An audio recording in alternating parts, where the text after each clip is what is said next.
Today in Stronger Than Reason, we talk about one of my favorites, the Beta Band's self-titled first album.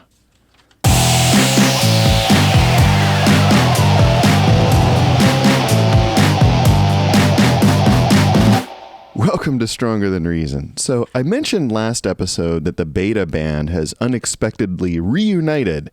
After breaking up in 2004 and going their separate ways, they announced this past March that they'd be reforming the classic lineup and embarking on a tour this fall across Europe and the US. This was something of a dream for me, so of course since then I've fallen into a deep Beta Band rabbit hole, reacquainting myself with their catalog and watching a ton of their home movies and concert films. All of that reminded me just how talented and creative they were, how they weren't just musicians, but true artists concerned with every facet of how the band presented themselves: sleeve design, backing films, live performance, and of course, music. In fact, they took such a multimedia approach that I'm a bit surprised none of them have yet written a book. I can imagine a huge glossy Beta Band coffee table book full of their collages, lyrics, liner notes, and photos annotated by the band members. Maybe only 10 people would buy it, but I would definitely be one of them. And anyway, when did they ever let profit get in the way of their art? Now, I talked about these guys way back in episode 9, where I covered their first album, The 3 EPs, which was, I know this will shock you, a compilation of their first 3 extended play releases. It led off with their main hit, Dry the Rain, which famously featured in a scene in the 2000 movie High Fidelity. In fact, it was this scene that sent me directly from the movie theater over to Borders Books and Music to pick up this album. Dry the Rain was an irresistible tune, and it encompasses the thing that first attracted me to this band, something that I don't think I properly articulated before, and that is this: messy, organic breakbeats. Yep, that's it. Messy, organic breakbeats. That was the key. That was the secret sauce. It's the thing that they did better on the 3 EPs than anyone else, and that's the thing that Dry the Rain exemplifies so well. Rhythm is very important in their songs, even the experimental ones, but they never fall into the trap of using generic beats. None of the beats in these songs sound like they're programmed from a drum machine, or worse, clicked with a mouse in some DAW, and perfectly quantized within a gnat's ass. No, everything here is very messy and organic, and they achieve this mainly in 3 ways. First, basing many of their grooves on samples played by keyboardist John McLean. He would sample some crusty beat from somewhere and then trigger it manually from a keyboard, using just his ears to keep it in sync with the rest of the band, which led to a little bit of human variability. And this is something that the Betas called out as being critical to their sound, keeping all of the sequences off the grid. It not only gave them that looseness, but it also made their live setup very flexible, because they didn't have to use backing tracks. John could stretch out segments or improvise new arrangements on the fly. And of course, they were famous for doing that, as you'll know if you ever watch their live show. They definitely weren't a jam band in the usual sense, but they could certainly take a 6-minute album track and turn it into a 15-minute experimental blowout live, and that's not easy to do with backing tracks. Second, they would all contribute to percussion. It's hard to overstate how much percussion can contribute to a groove, and it's why bands as diverse as Talking Heads, Pink Floyd, and Beastie Boys toured with a dedicated percussionist. It absolutely takes your rhythms to the next level and gives them a much more human feel. The Beta Band were famous for instrument switching, and much of that involved the guys moving from their main instruments to percussion. John McLean playing congas on a track, say, or bassist Richard Greentree adding a shaker, or frontman and guitarist Steve Mason jumping on a second drum kit to accentuate their main drummer, Robin Jones. And you know, sooner or later, someone was going to pull out the old steel drums and just go apeshit on them. It was practically a live show staple. So yeah, Percussion was tremendously important for that organic sound. Listening to the songs on the 3 EPs, I imagine them sampling all kinds of strange percussion, jingling car keys and smashing aluminum cans, or just rattling coins in their pockets, sampling anything at all that made a percussive sound. And so their rhythm tracks are at once groovy and unique. The third thing is the fact that they had an extraordinary rhythm section of Robin Jones and Richard Greentree. And as a drummer, Robin has tremendous feel and knows exactly where the pocket is. Whatever groove the band is laying down, he's there to boost it with some amazing live drums. One trick they have that works super well is not having Robin play through an entire track. So for instance, in Dry the Rain, John's loops handle the rhythm during the verses. So when Robin finally comes in with the kit, it takes the entire track to the next level. It's just great stuff. I also love that they have a full-time drummer who plays an acoustic kit, and I wish more electronic bands did this. I said it many times before, but in a live situation, there is no substitute for a live drummer playing an acoustic kit. There is nothing more powerful than that. I don't care if you are the most electronic band in the world. It's just a primal thing. In terms of live music, there's just nothing more powerful or more satisfying to watch as an audience member than a real live human being beating the crap out of a big old acoustic drum kit and making a ton of noise, period. And Richard is an excellent bassist. His bass lines drive a lot of this music, although I have to say that he doesn't appear on all the early songs. Their original bassist was Steve Duffield, who quit shortly after the first EP, Champion Versions. So props to Steve for the sweet bass on Dry the Rain. But Richard proves he can hold down the low end while also delivering song-defining hooks, leads, and runs. In fact, I was recently listening to the singles on their third album and was blown away by his funk abilities. So check out the B-side Shrek, for instance. It's just wild.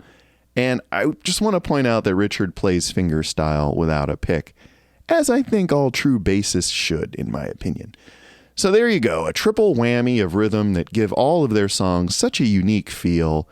But there's more, folks, because Steve Mason started playing music as a drummer, so his singing and guitar playing have strong rhythms. He plays a lot of acoustic guitar in these early songs, which of course accentuates the rhythm and beats. Maybe my favorite example of this is their song Intermeet Me from the 3 EPs. That acoustic guitar drives the whole song, really. And like I said, Steve is known to jump on a second drum kit from time to time live just to spice up the beats. So that's very cool. Now, as I said, I first heard the betas from High Fidelity, which I saw in the theater back in the day. So that was spring 2000. And by then they'd released the 3 EPs and their first studio album, which followed the EPs and which was self-titled. So it is very likely that I ran out to pick up that album in short order. And here it is. Dig that amazing cover. I loved it right away since it met all my criteria for a good cover. It has no wording at all, no photos of the band. It has something strange, but, not too abstract. And for those listening to the podcast, I will try my best to describe it. It's a photo of a beautiful valley with a rocky stream bed and a shade tree in the foreground and grass-covered fields in the distance studded with rocks, all retreating back to some picturesque mountains. But despite this sunny field, the sky is a night sky full of stars. And this is just another example of their taste for surrealism and their cut-and-paste approach to sleeve design, which featured so prominently in the EPs. And then when I flip the case over, we have the 10-track titles in a variety of crazy fonts, some of which seem to be hand-drawn or photographed. It's just very cool. Not a ton of info, just enough to intrigue you, to draw you in. And as far as the album goes, I don't think I had very high expectations for it. I wasn't like all the music critics who were reportedly setting the bar impossibly high based on the success of the EPs. This band was a rising star. They were critical darlings, and their appearance in that movie boosted their record sales tremendously, something like 40 times. So a lot of eyes were on this album when it came out. Critics expected it to blow them up into the next Oasis, but not me. I was just happy to get 10 more beta tracks. And besides, I didn't listen to Oasis anyway. I found pure retro rock to be pretty boring, as a matter of fact. It was just a little too singer-songwritery to hold my attention. One of the things, though, that I loved about this band was that they were so very unpredictable. There's a big element of surprise. They just seemed weird. They weren't playing in any one genre.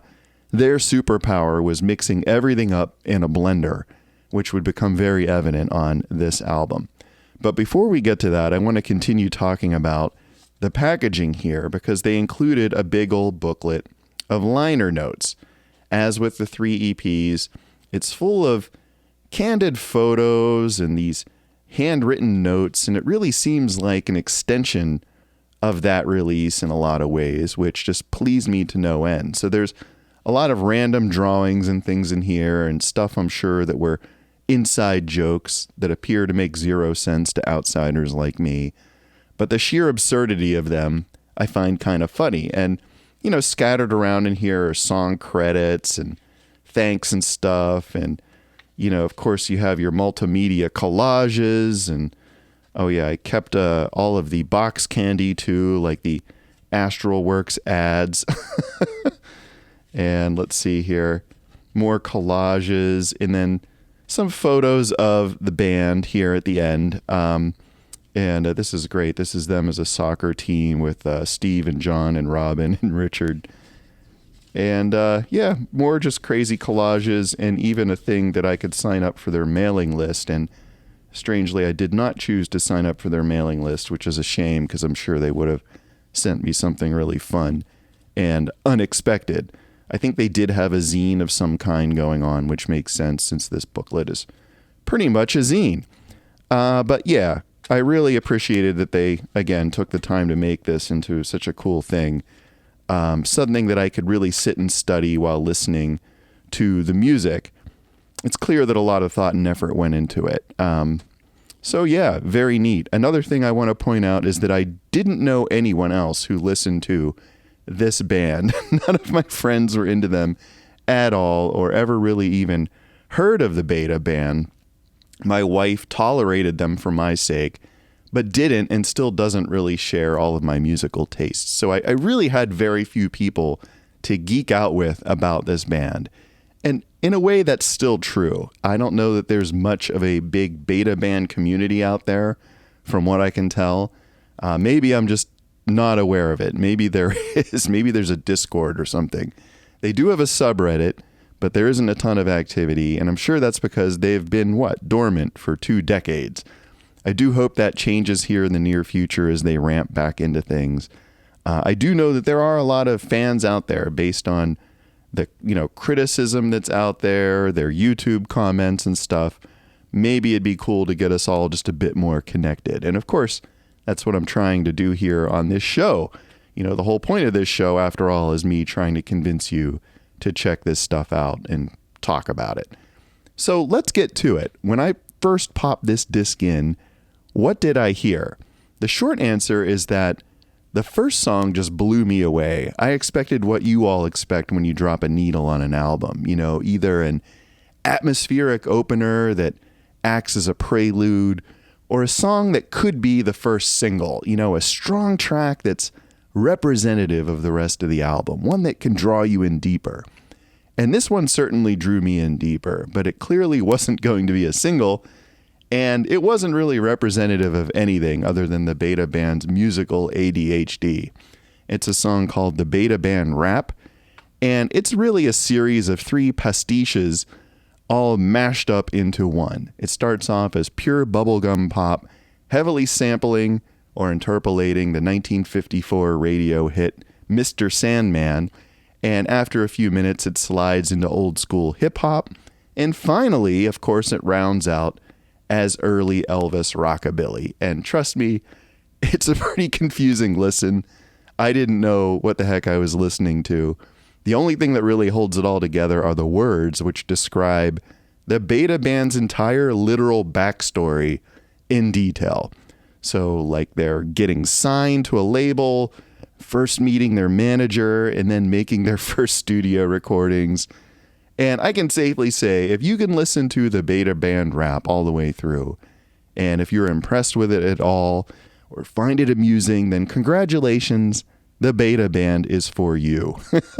Me, I was hooked, and I thought it was genius. I still do. It sounded like nothing else I had ever heard. I mean, it was a pastiche, sure, but it was 3 different ones, all welded together, telling one story. And if nothing else, it was thinking way, way outside of the box, whether you think they pulled it off or not. And again, it's a bold statement as a lead-off track to a lead-off album, a far cry from the poppy folktronic tones of Dry the Rain. So, suitably flummoxed, I waited with bated breath for the next track, which came in straight away, with the moody, repetitive intro of one of my top 3 favorite songs here, an epic number called It's Not Too Beautiful. Now, I have a lot to say about this song because to me, it is maybe the biggest song I know. What do I mean by that? Well, when I listen to this song, I can imagine the band playing it is 500 feet tall. They're playing this song with the clouds drifting around their knees, and as a listener, I can only clearly make out their feet and shins. The rest of them are just these looming shapes rising into the sky. And I'm not sure why that is, but this song has a grandeur about it and a power to it that is unlike any other song in this album. Do I think it is a flawless song? No, but I'll get to that in a minute. I just want to fully express how big this song sounds, particularly the verses where the whole band is playing along. It's just amazing. And I'll tell you something else about this. When I first saw them live in 2001, they did play It's Not Too Beautiful. But even better, my wife and I stopped by the venue a bit early, just to check it out, to make sure we knew where we were going. And lo and behold, we get to the place and the entire street is pulsing with this haunting beat.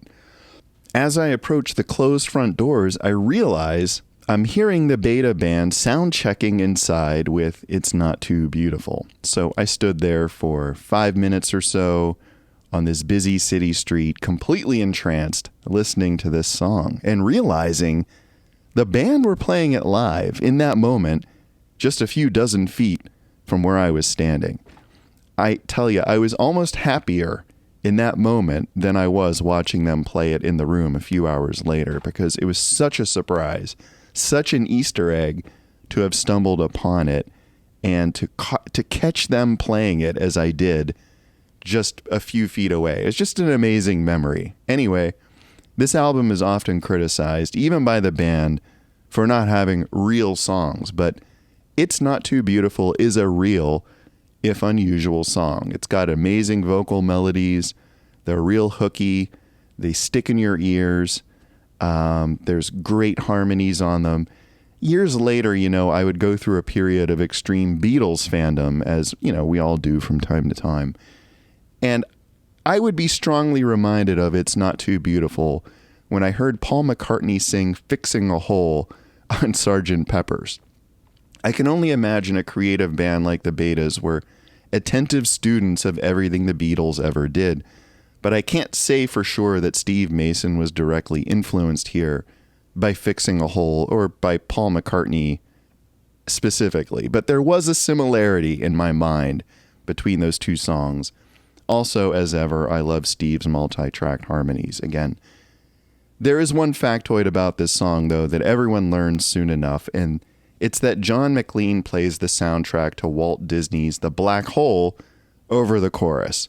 And he would actually do this live, too. He would jump up from behind the keyboard after the verse and run over to his decks and pull out the Black Hole vinyl, cue it up, and play the whole 60-second or so excerpt as the chorus of this song. And, I mean, that's pretty great performance-wise, right? I mean, he could have played the sample off of one of his keyboards or just pressed a button.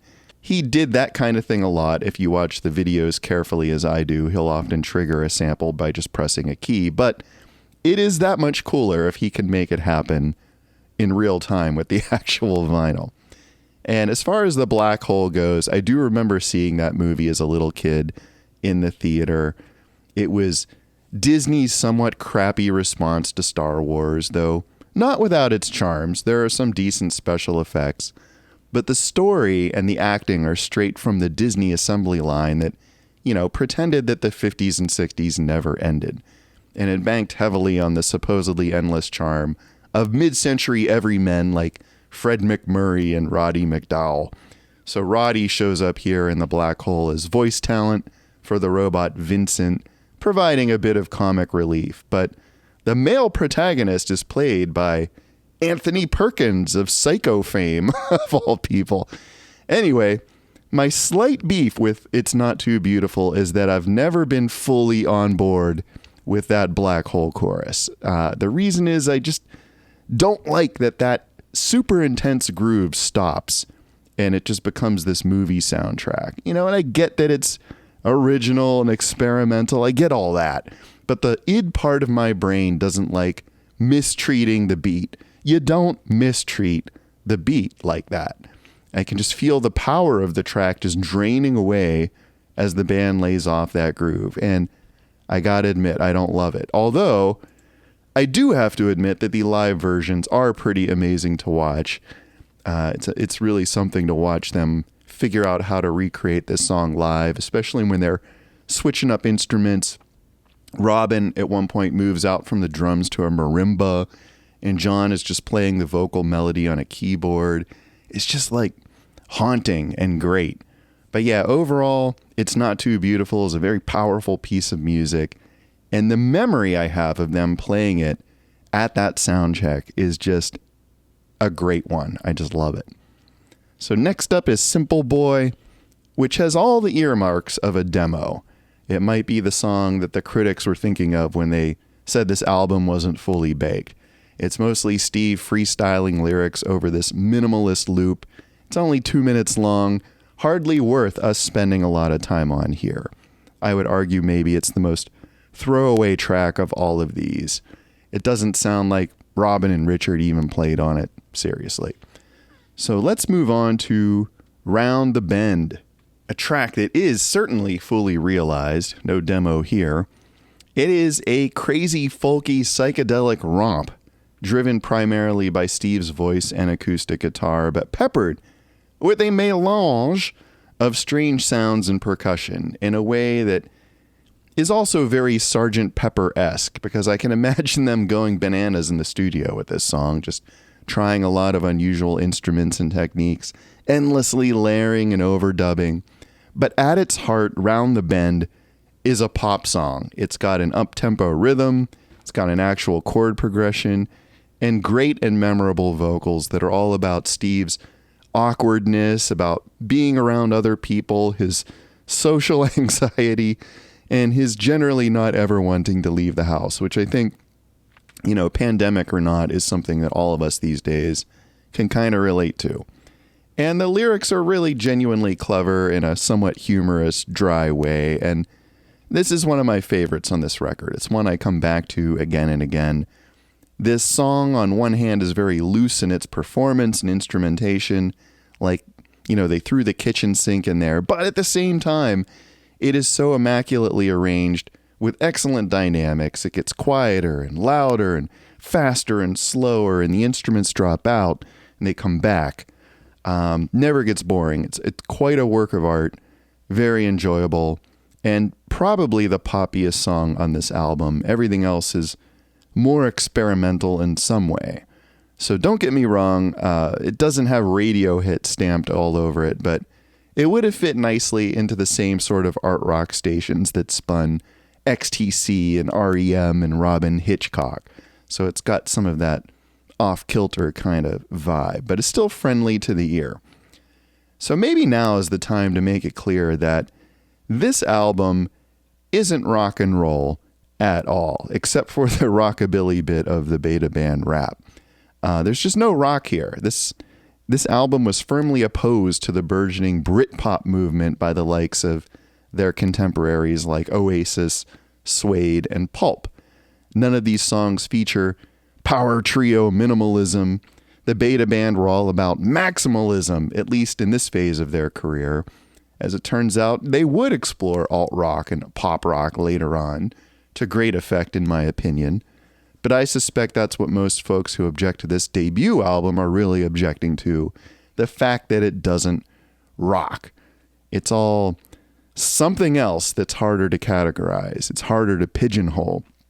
It's not entirely electronic or dance or folk or noise. It has elements of all of those things. In fact, I don't think there's a single distorted guitar in this entire album. And if you think about it, neither did the 3 EPs really, unless you count the second half of B plus A.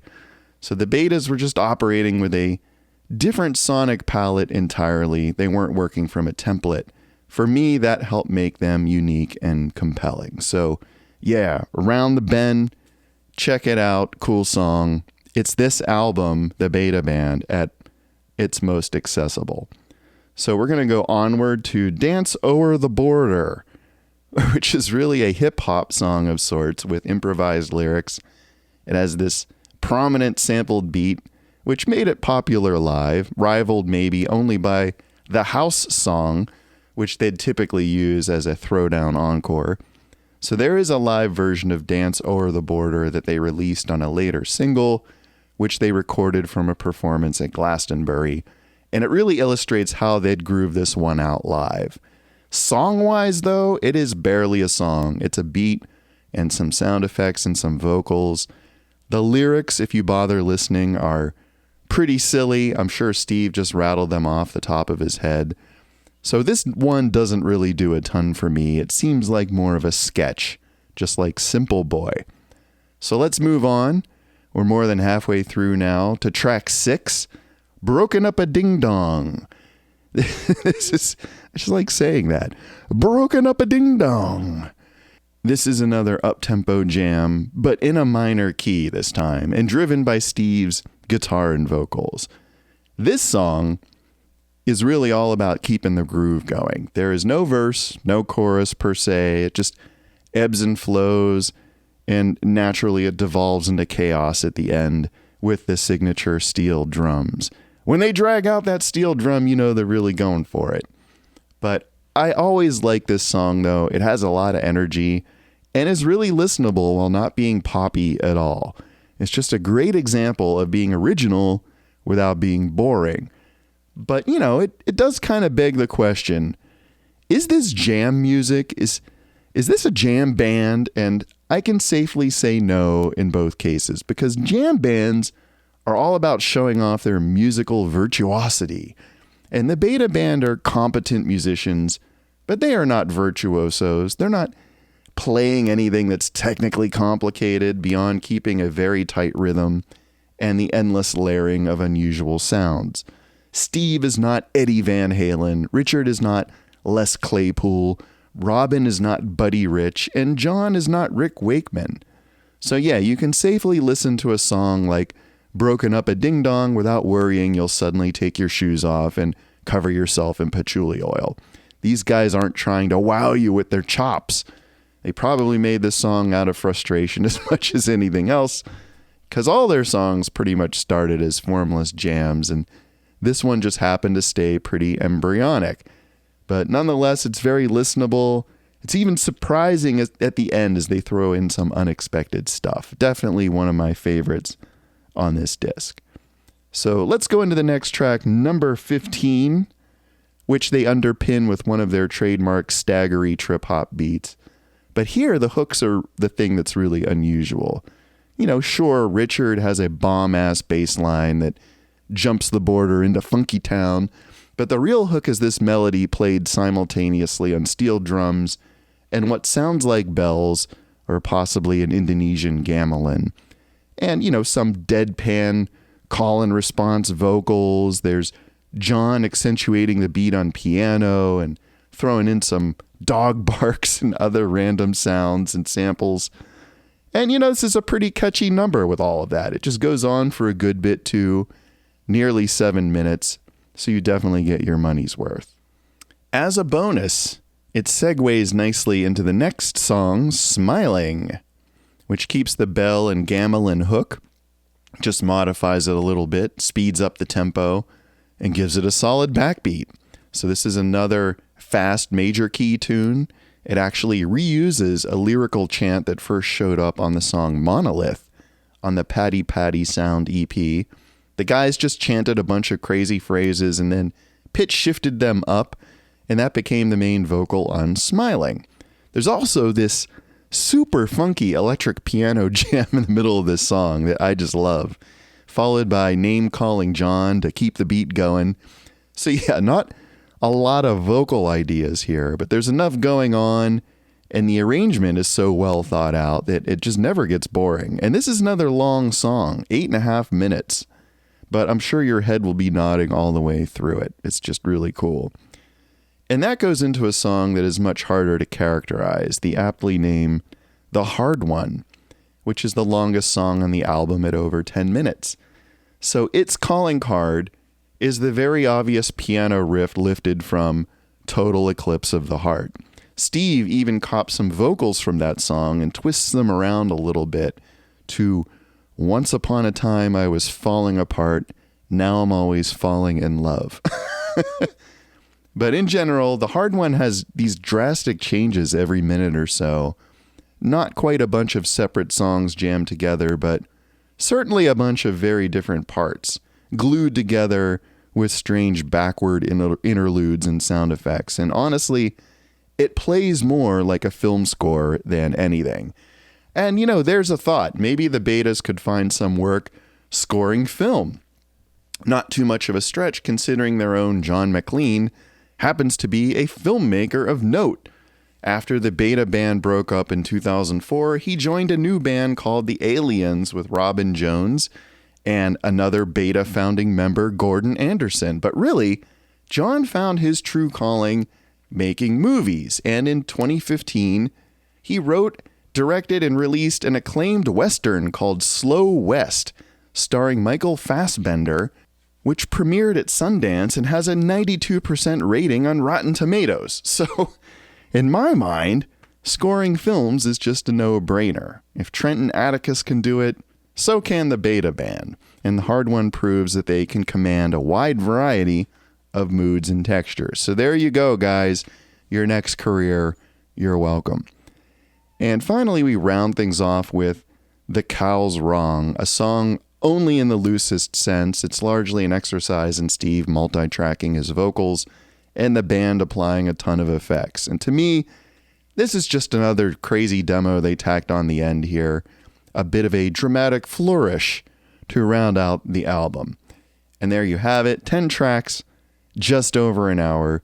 Strangely, and I didn't realize this until just a few weeks ago, they recorded another album's worth of material around this time. Material that never saw the light of day in an official way until many years later. There were 2 long ambient tracks that were originally supposed to appear alongside these songs, making this into a double album. And those tracks were called Happiness and Color and The Hut. And they only appeared on a few of the initial promo copies because the band decided they weren't good enough for the general release. And they stayed under wraps until 2018 or so when Because Music re-released the Beta Band album in expanded form. Of course, they're also available on YouTube, as you might expect, and I did immediately go out and listen to them, and I gotta say, I wasn't terribly sad about not having heard them before. There's not a ton of musical ideas there, and I get why they were left off this album. Those tracks are mostly a lot of environmental noises, sound effects, overheard conversations, and, just random noodling. Robin said it was their attempt to make longer instrumental pieces that told a story, like the KLF's Chill Out, which directly influenced them. So these songs are out there if you want to check them out, but in my own opinion, they're interesting as historical artifacts, but, not something I would choose to go back and listen to a lot. Certainly not like the album proper. So what was my immediate reaction to hearing this album? Well, I was very happy with it because I was hungry for any new Beta Band material. In my mind, it had much the same blend of ingredients as the EPs, maybe a bit more on the experimental side, and as I mentioned, not featuring rock in the least. Still, I am a guy who likes power pop, I'll admit it, and Smiling and Round the Bend come close to that here, close enough that I was getting what I needed from this record. And of course, there's the sheer power of It's Not Too Beautiful, the weirdness of the Beta Band rap, and the infectious grooves of Number 15 and Broken Up a Ding Dong. So really, it was a veritable charcuterie extravaganza of tasty sounds and styles, not unlike going to your local hibachi buffet and loading your plate with deep-fried nuggets, stir-fried vegetables, and fried chicken. I mean, it's all fried, right? That's the important thing. I found enough of a through line across these songs that to me they made sense being on a single album. They're all experimental to some degree. There's a looseness about them all. They all feature Steve's inimitable vocals. I do think the guy is a talented singer. I love his voice, and I love his use especially of harmony and effects like pitch shifting. He is not too precious about his vocal, you can tell. You know what I mean? He doesn't have to be big and bold. He doesn't have to be the center of attention. He's okay being buried, with his voice just being another instrument. And I think his voice blends extremely well with this music. Hell, most of the Cow's Wrong is just Steve's voice, sampled and multi-tracked and reversed over and over. I am kind of tempted to say his voice is the Beta Band to me, but that is not true. I think his solo stuff, while good, is lacking a certain something that the Beta Band brought to the table as a group. His earliest stuff, as King Biscuit Time, comes pretty close to beta-ishness, but his later stuff under his own name is its own thing entirely. Still awesome, but just much more contemporary pop in my mind. Not nearly as playful or noisy or experimental. Not that that's a bad thing. It's just different. So in short, I was very happy with this album. I had no complaints. But what happened next? Well, notoriously, the band panned the album even before it was released, much to the chagrin of their label. They declared it awful and went on to say, it's definitely the worst album we've ever made, and it's probably one of the worst records that'll come out this year. So by saying this, of course, they neatly punctured and deflated all the heat that had built up around them. Later, John admitted some of this was just sheer contrariness. Negative marketing is marketing. But needless to say, when considered in the context of their entire career so far, and, the music of 1999 at large, most fans now view it favorably, and if nothing else, agree that such a crazy, offbeat, wacky record probably could not have been given a general release with such promotion, except at that particular time in history. It was just much too weird for the 21st century, and, largely still is. Indeed, the Betas themselves would tame their experimental instincts for their next two albums. They would veer instead toward shorter, more boiled down pop tunes, and indeed even some alt rock. But that would come in a few years. 6 months after this album's release, they would put out a new non-album single, To You Alone, backed with Sequinsizer, and it received some critical acclaim and was viewed at the time as a return to form. Me, I just picked it up because it was the next release, and this copy I have here is an import. I think I ordered it online from CD Now. You remember CD Now? I don't think I got this from any of my local stores. They would definitely not have carried an import-only release that was this obscure. But, check this thing out. Fairly dull front cover. Another cut and paste thing on the back with a cool new band logo. And inside, ta-da, a hot pink sleeve, inner sleeve. And there's only 2 tracks on this disc. To You Alone is this catchy little pop tune that has a few different parts. And it's notable since it has no guitar at all. So clearly they weren't moving any closer to rock.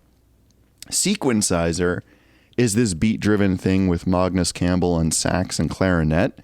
It's technically an instrumental, but it does feature samples of Steve's voice about halfway through. Seems more like a studio construction kind of track than something that they worked out as a 4-piece band. At least that's what it seems like to me.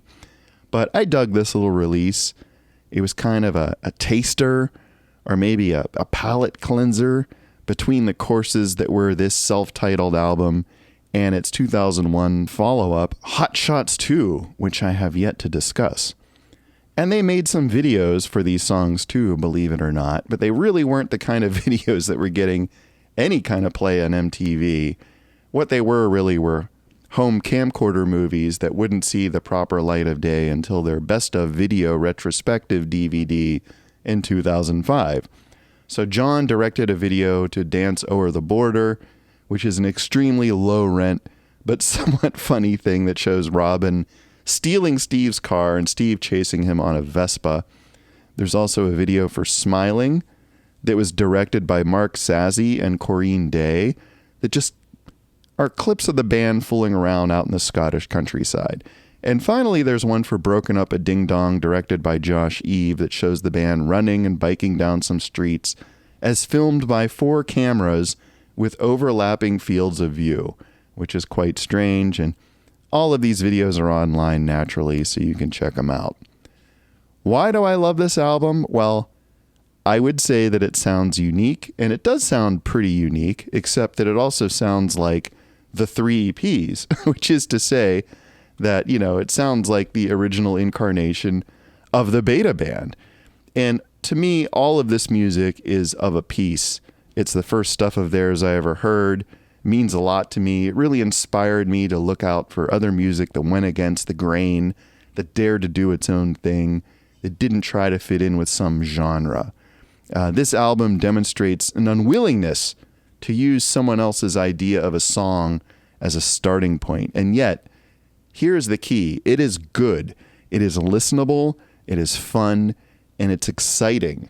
It's not experimental for the sake of being experimental. It's not horrible, pretentious, and boring. This album is a testament to imagination, which is, frankly, something that is lacking here in 2025, with everyone staring at their phones all the time and offloading their cognitive functions to AI whenever possible.